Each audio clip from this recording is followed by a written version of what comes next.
കോട്ടയം മാങ്ങാനത്ത് വീട്ടിൽ കയറി 50 പവൻ മോഷ്ടിച്ച സംഭവത്തിൽ 5 അംഗ സംഘത്തിന് വേണ്ടിയുള്ള തിരച്ചിൽ ഊർജിതമാക്കിയിരിക്കുകയാണ് പോലീസ്.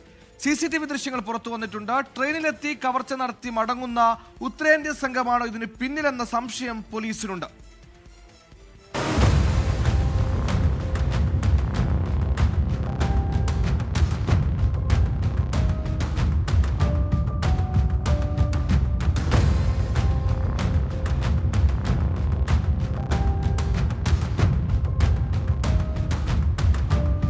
ഒരു ഇടവേളയ്ക്ക് ശേഷമാണ് കോട്ടയം ജില്ലയിൽ ഇത്രയും വലിയ മോഷണം നടക്കുന്നത്.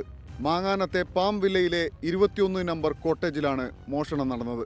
ശനിയാഴ്ച രാത്രിയിലായിരുന്നു വീട് കുത്തി തുറന്ന് മോഷണം നടത്തിയത്. അമ്മയും മകളും മാത്രമായിരുന്നു വീട്ടിലുണ്ടായിരുന്നത്. ഇവർ ആശുപത്രിയിൽ പോയ സമയം നോക്കിയായിരുന്നു മോഷ്ടാക്കൾ അകത്തു കയറിയത്. കോട്ടേജിന്റെ മുൻവശത്തെ വാതിൽ പൊളിച്ച് അകത്തേക്ക് കയറിയ മോഷ്ടാക്കൾ അലമാരയിൽ സൂക്ഷിച്ചിരുന്ന 50 പവൻ സ്വർണം കവർന്നു.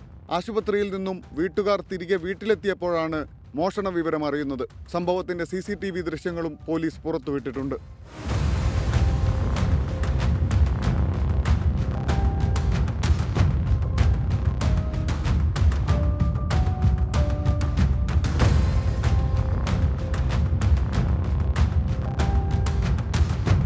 ഷർട്ടും പാൻറ്റും ധരിച്ച 5 മോഷ്ടാക്കൾ മുഖം മറച്ചാണ് മോഷണത്തിനെത്തിയത്. അന്നേ ദിവസം തന്നെ വീടിന് സമീപത്തെ മറ്റൊരു സ്ഥാപനത്തിലും മോഷ്ടാക്കൾ കയറിയിരുന്നു. പക്ഷെ അവിടെ നിന്നും പ്രതികൾക്കൊന്നും ലഭിച്ചില്ല. ഉത്തരേന്ത്യൻ സംഘമാണോ മോഷണം നടത്തിയത് എന്നൊരു സംശയം പോലീസിനുണ്ട്. ട്രെയിനിലെത്തി കവർച്ച നടത്തി മടങ്ങുന്ന സംഘമാണെന്നാണ് പ്രാഥമിക വിലയിരുത്തൽ. അതുകൊണ്ട് തന്നെ പ്രതികളുടെ CCTV ദൃശ്യങ്ങൾ പോലീസ് റെയിൽവേ പോലീസിനും കൈമാറിയിട്ടുണ്ട്.